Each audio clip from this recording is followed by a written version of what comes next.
Hello guys, పైన కనిపిస్తున్న channel కి అయితే సబ్స్క్రైబ్ చేసుకోండి. సబ్స్క్రైబ్ చేసుకొని అయితే మనకు కామెంట్ చేయండి. వాళ్ళ పేరు మీద అయితే మనం చెట్లు, మనకైతే ఈ రోజు కొంతమంది సబ్స్క్రైబర్లు వచ్చిర్రు. వాళ్ళ పేరు మీద అయితే మనం చెట్లు నాటబోతున్నాం.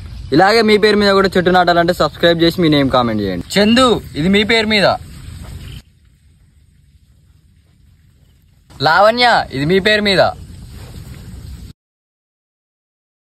మోక్ష, ఇది మీ పేరు మీద. వెన్నెల, ఇది మీ పేరు మీద. ఇలాగే మీ పేరు మీద కూడా చెట్టు నాటాలంటే పైన ఛానల్ కి సబ్స్క్రైబ్ చేసుకొని మనకు కామెంట్ చేయండి.